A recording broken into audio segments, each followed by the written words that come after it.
Welcome, fellow castigators. This week marked the third time that showrunner Russell T. Davies has taken a co-writer, something he hasn't done since The Waters of Mars with Phil Ford. This time he's with Sharma Angel-Walfal, a woman who has only written 4 other episodes of television. This should be a good one. The well begins with the TARDIS landing on a barren rock planet where they become involved in a rescue mission to a mining colony. The mining colony is, of course, a wreck, and all the mirrors are broken. They find a single survivor, a deaf woman named Alice Fenley, who the doctor signs to. He says very pointedly that signing still makes people paranoid. This is clearly one of Russell's preaching moments, but I have to say that I have never experienced such a thing before. Please comment below if you have experienced a significant amount of sign language related paranoia, because I would love to know about it. Anyway, Alice says the crew suddenly went mad and started killing each other, forcing her to take out a few people herself. Dang, they should ever do a team up with Echo. Belinda tries to help Alice with her wound, but has trouble communicating without signing. One of the soldiers says it's against the law for a nurse to not know sign language, which Belinda hypocritically agrees should be the case. Alarm! Alarm! The doctor heads to the mine shaft where he views a spooky security tape and learns that the soldiers can't recall Earth.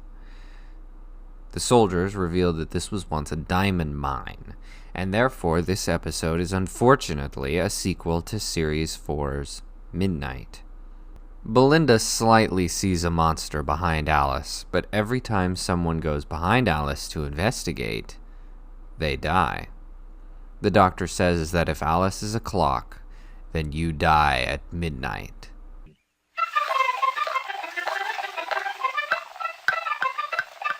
Where does Russell T. Davies' love of brain-dead wordplay end?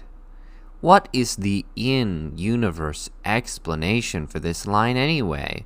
Is the doctor being a jerk and making puns while people are dying? Shut up, Russell. So the doctor decides to try and talk to the entity, and he starts crying and shaking for some reason, which brings our Shooty Got What Cry counter up to 21. Way to go! He hears some whispering behind Alice and surmises that the monster drove people crazy with its whispers, but not Alice because she's deaf. We know that the entity needs to steal the voices of others in order to communicate, but whatever. The doctor ponders the creature latching onto Alice's back and wonders what is then behind the creature. He asks, "What if the thing behind you is you?" As if it were a profound question. He assumes that the entity is afraid of its own reflection, so he has a soldier shoot a mercury valve which creates a silvery waterfall behind the creature. We see absolutely nothing reflected in the mercury, but nonetheless Alice is now free. The thing chases them down the halls and we see some quick shots of scaly, bipedal legs. As they reach the door, the entity attaches itself to Belinda's back. One of the soldiers shoots Belinda above the heart, just enough to kill her, but not really. This is enough to trick the creature into jumping on the back of the soldier, who then jumps into the mine shaft. Geronimo! Belinda is revived in the TARDIS, and then a soldier is seen reporting to an officer of the mining company, who is inexplicably Ruby and Belinda's neighbor, Mrs. Flood. I guess Russell just had to rehash his creepy old woman cameos from last season. And that's it. They look at some dead people, the entity returns without any of its signature behavior, the doctor cries and doesn't do anything, and then the soldier sacrifices herself. The end. It has some decent acting and some competent directing, but the rest is just absolute garbage. It won't surprise you to know that the villain was originally written to be a Nigerian spirit, but out of concern that he might possibly offend someone, Russell decided to shoehorn in the Midnight Monster. The result is a creature that doesn't act the same at all. It latches onto people's backs and kills anyone who walks behind, has a problem with reflections for some reason, and now has a physical form. There's a throwaway line about the creature possibly evolving, but that's hardly enough. If you replaced James Bond with a duck and then acted like that was normal, people would say, that's not James Bond, that's a duck. If you want people to be excited about the Midnight Entity's return, you have to include the things that made it scary in the first place. Having zero build-up and then rehashing turn left won't satisfy anyone with a brain in their skull. A vital part of what made Midnight work so well was the building tension in a confined space with no tools or resources. They take a decent amount of time to endear you to the passengers, and then imply fairly early on that this situation cannot be resolved without someone's death. The character's rising panic feels real, and the dread doesn't really feel gone by the end as the Doctor loses. It's the one time Russell T. Davies successfully gets away with avoiding his least favorite writing hurdle: explaining things. Instead, this time we don't get to know anyone, and there isn't enough time for the entity to feel like a threat. It flings some people around a little, and then as soon as we know what the creature is, they create a reflection and run away. Just like that.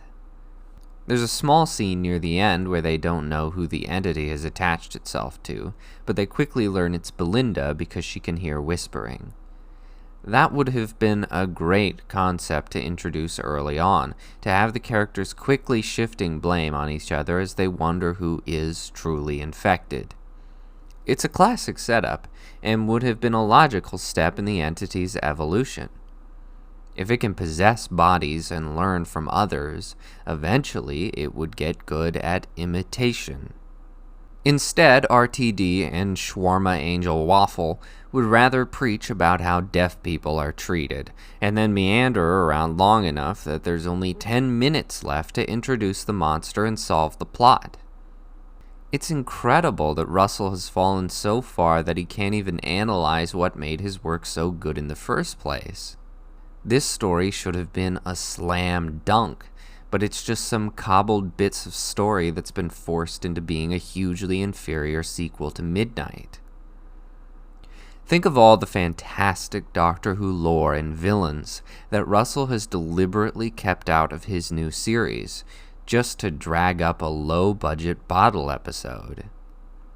There's a reason that the Daleks always come back, but stories like this do not. A good writer should be able to identify when a story has opportunity and when things need to be left alone. Speaking of which, we'll soon have the opportunity to watch the next episode, Lucky Day. Thanks for listening.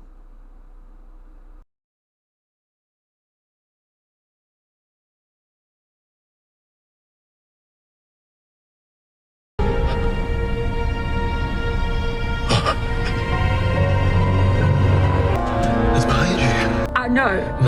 No. I'm talking to the thing behind you. And behind that. No. If the thing behind you always gets destroyed, what if the thing behind you is you? No.